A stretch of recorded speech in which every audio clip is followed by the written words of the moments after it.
Salut les voyageurs! On est ravis de vous retrouver dans cette nouvelle vidéo. Ouais, cette nouvelle vidéo qui va être un peu différente de celle de d'habitude, puisque comme vous le savez, on est en plein road trip en ce moment, notamment dans les Dolomites. Et tous les jours, on se trimballe nos sacs avec tout notre matériel avec lesquels on fait nos vidéos. Et les photos. Et les photos aussi. Donc aujourd'hui, on a décidé de vous faire découvrir ce qu'on a dans nos sacs. Bienvenue sur notre chaîne, nous c'est Lise et Bastien et Titou. Nous avons tout quitté pour une nouvelle vie nomade et on a décidé de vous partager cette expérience. Pour nous suivre sur toutes les routes, abonnez-vous dès maintenant. C'est parti! Pour tout le matériel qu'on va vous montrer dans cette vidéo, vous trouverez tous les liens dans la description. Si ça vous intéresse, n'hésitez pas à aller cliquer. Allez, ensuite on continue avec le sac Thulé. Donc vraiment c'est un sac qu'on a pris le temps de le choisir parce qu'on voulait mettre un maximum de choses dedans, voilà, puisqu'on s'en sert tous les jours et qu'en mode van life ou en rando, on a besoin d'avoir tout sur nous. Et voilà, donc je vais vous montrer un petit peu ce qu'on a dedans, le matériel et puis ce qu'on se sert aussi tous les jours. Allez!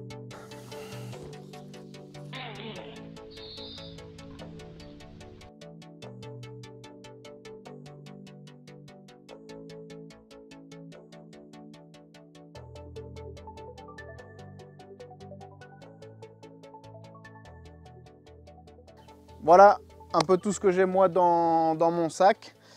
Voilà. Ouais, finalement, ça fait pas tant de choses que ça, et heureusement parce que je trouve qu'on est déjà bien chargé.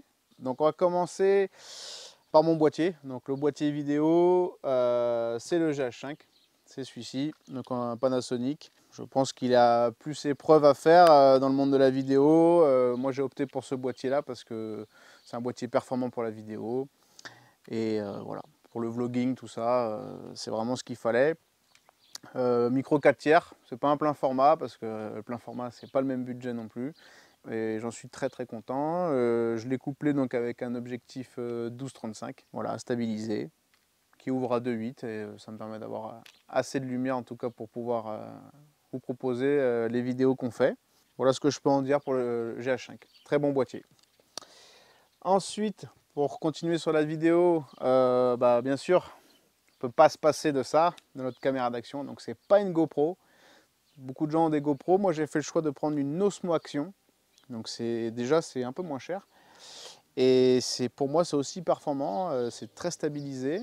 Je l'ai pris parce que c'est la marque DJI et c'est la même marque du drone que je vais vous présenter après. Et comme je suis très satisfait de cette marque-là, j'ai opté pour cette caméra d'action. En plus, on peut vraiment la customiser avec notamment des filtres ND. Donc les filtres ND, c'est les filtres comme ça que je peux rajouter en fonction de la luminosité pour vous proposer des images vraiment sympas. Donc voilà, c'est vraiment c'est ce qui nous permet d'avoir d'autres angles de vue. Ça va dans l'eau, enfin voilà, caméra de voyage. On est obligé d'avoir une caméra d'action. Donc voilà, donc Osmo Action. Ensuite, donc on parlait du drone et de la marque DJI. Voilà, donc ça c'est mon drone. Il commence à être un peu vieux, il a presque 2 ans, mais franchement il fait le taf. C'est un Mavic Pro de première génération. Et franchement, voilà, hein, moi j'en suis très satisfait. Qu'est-ce qu'on a fait dessus? On n'a pas fait grand chose dessus. On lui a mis les filtres ND aussi, de la marque Polar Pro. Vraiment sur la version Cinema Series, c'est vraiment de la très bonne qualité pour éviter pareil des scintillements, d'avoir la lumière qui rentre trop dans le drone. Et j'ai changé les hélices pour des hélices carbone parce que c'est plus costaud. J'ai craché une fois, donc j'ai pas envie que ça recommence et puis bon, ça lui donne un peu plus de stabilité. Voilà, donc le drone qui est donc avec ces 3 batteries qui me permettent donc de filmer large. Je suis très large. Voilà. Pour filmer, pour vraiment, là ça fait quoi? Ça fait 6 mois que je l'ai. On a décidé d'investir un petit peu et d'acheter un stabilisateur. Donc c'est celui-ci. Donc c'est de la marque Zhiyun, c'est le Weebill S. Bon, c'est le plus petit de la famille des Zhiyun, des stabilisateurs. Donc pour le stabilisateur, c'était un investissement important parce que ça permet de poser le GH5 dessus, d'avoir une image vraiment très fluide, très stable, très cinématique. Et bon, j'espère qu'au moins comme ça vous avez des vidéos de qualité à regarder. Ensuite, Bon, bah, c'est simple, un smartphone, tout le monde a un smartphone, mais ça dépanne. Hein. Donc c'est un vieux, c'est un Galaxy S8. Il a plus de 3 ans, 3 ou 4 ans, je crois maintenant. Mais... Donc ça dépanne. Toujours pour la vidéo, on a ici de la marque Aputure. On a un petit boîtier LED, ça c'est pas mal. Quand on manque un peu de lumière, qu'on veut amener un éclairage qui n'est pas suffisant, bah, on a ce petit boîtier LED. Pour la suite du sac à dos, c'est plus du côté pratique. Bon, ça, une lunette de soleil. Obligé, aujourd'hui on n'en a pas besoin. Notre fameuse gourde, on part pas sans la gourde, ça c'est sûr. Ça c'est le côté Atitou où il y a ces petites gamelles pliables pour lui mettre un peu à boire ou pour la pause casse-croûte. Il est content d'avoir ça. Bon, ça je vous fais pas un dessin de ce que c'est pour Titou aussi. Voilà. On essaye de ramasser quand il faut ramasser. Voilà, des petites jumelles sans prétention, des petites jumelles Nikon, c'est la finition à culon. Bah, ça fait le taf, hein. Si on veut voir des petits oiseaux, voilà. Les jumelles en rando, c'est sympa. Nous, ça nous convient parfaitement pour l'usage qu'on en a. Bah, un couteau, ouais, après c'est du classique. Hein. On a quand même un petit couteau, toujours dispo, il faut toujours avoir ça sur soi. La boussole, voilà aussi, on ne sait jamais. Pour revenir à Titou, on a aussi sa petite laisse, parce qu'on a la longe. Donc en rando, soit il est libre, soit il a la longe. Donc là, il a 10 mètres devant lui, mais bon. Il y a des fois, il faut le tenir un peu, il est quand même un peu foufou, donc on prend la petite laisse et ça fait le taf. Ensuite, heureusement, Lise, elle nous a fait une petite trousse. Donc ça, c'est la petite trousse infirmerie. S'il y a des petits bobos, des petits machins, même pour Titou, le Tirtic, du Doliprane, des compresses, enfin bon, voilà. Il y a tout ce qu'il faut pour se soigner, ou si on a un petit bobo. On a ça toujours dans le sac et on a aussi toujours nos petites barres de céréales. Quand on a un petit coup de mou en rando, je suis sûr que vous connaissez ça. Vous avez vous aussi la petite compote ou la petite barre de céréales, elle est là. Et on a une micro lampe torche à dynamo aussi, voilà. Titou, pas bouger, hein. Attention, hein. Vous bougez pas, hein. Pareil, hein.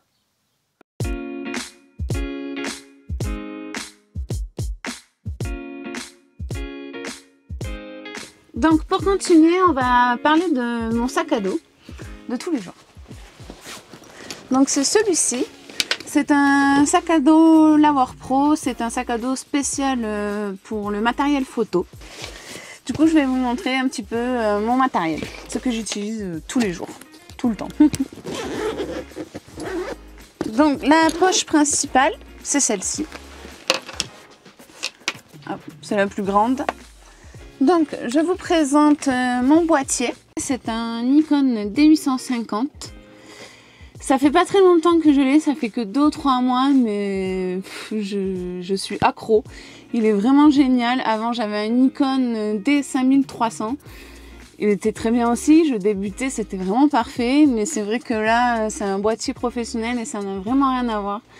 Je ne vais pas rentrer trop dans les détails, mais je vais quand même vous expliquer un petit peu. Il fait 45,7 mégapixels.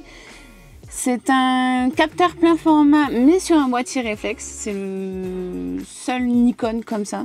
C'est vrai que Nikon a essayé de faire un boîtier presque à la perfection et ils en sont pas loin du tout. Il est vraiment génial.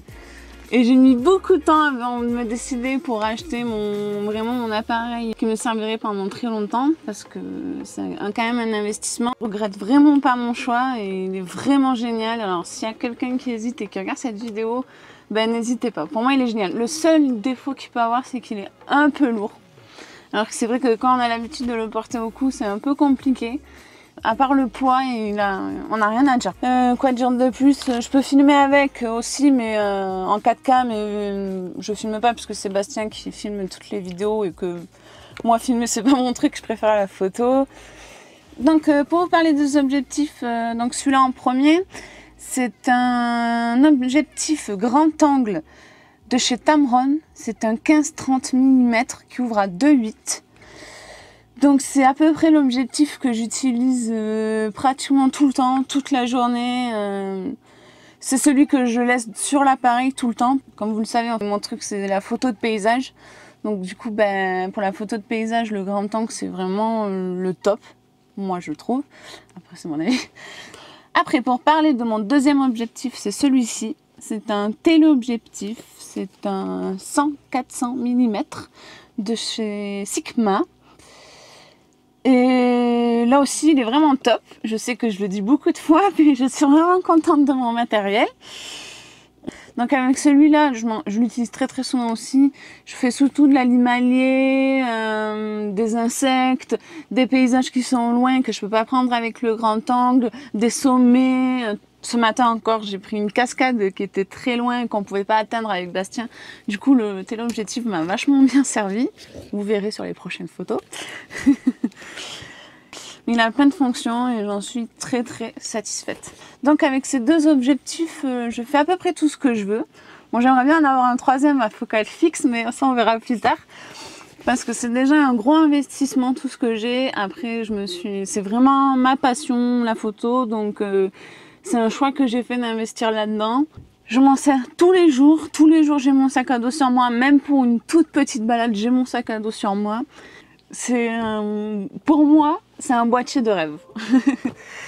Dans le sac à dos, j'ai une petite poche là, où je range ça. Dedans, j'ai un peu tous les accessoires pour la photo. Vous voyez, la petite ça et ça pour nettoyer les objectifs. Des batteries en plus, une télécommande. Pour accompagner, donc j'ai un porte-filtre pour faire des poses longues. Avec le filtre qui va avec, c'est un filtre ND1000 qui se met sur ça. Pour le téléobjectif, j'ai ça au cas où, c'est un filtre variable. Juste pour finir, pour les filtres, c'est surtout pour faire les poses longues. Quand je veux faire des temps d'exposition assez longs et qu'il y a trop de lumière, j'utilise mes filtres. Voilà, après dans mon sac à dos, qu'est-ce que j'ai? J'ai tous nos papiers aussi, le portefeuille, j'ai des petits rangements. J'ai une pochette devant avec mon téléphone, un petit couteau, on sait jamais. Voilà tout ce que j'ai dans mon sac à dos. Alors, pour finir avec mon sac à dos, c'est vrai qu'il est très bien parce qu'il est fonctionnel, je peux le prendre tous les jours. Mais c'est vrai qu'il est un peu petit. Alors c'est vrai que je regrette un peu, j'adore les Lawar Pro parce que c'est vraiment bien fait. Mais c'est vrai que j'aurais dû le prendre un peu plus grand. Parce que je l'ai acheté avant d'avoir mon nouveau matériel et du coup je me suis dit que ça allait rentrer et tout, que ça allait être bien, mais c'est vrai que pour les grosses randos c'est limité. Du coup pour les randos où on part toute la journée, je prends un sac de rando. Je mets mon téléobjectif dans une pochette exprès pour les objectifs et mon boîtier là-dedans, pareil, une pochette exprès pour les boîtiers. Et comme ça, après, je peux prendre plusieurs choses. Je peux prendre le pique-nique ou je peux prendre les kawaii ou je peux prendre d'autres choses. Parce que sinon, Bastien est obligé de tout porter et c'est vrai qu'on est limité. J'ai un trépied, c'est un Manfrotto, mais en carbone. Il est super aussi, j'ai rien à dire. C'est vraiment du super matériel. Je l'utilise tout le temps aussi, je l'amène toujours avec moi. Soit moi ou soit Bastien, on l'utilise tous les jours pratiquement. Voilà, alors dites-nous un petit peu si ce genre de vidéo vous intéresse. Qu'on vous montre l'envers du décor pendant nos voyages. En attendant, nous on va reprendre tranquillement notre road trip dans les Dolomites et on vous invite à aller checker notre dernière vidéo sur la Charente-Maritime. On a passé un super week-end. Ouais. C'est juste là. À tout de suite.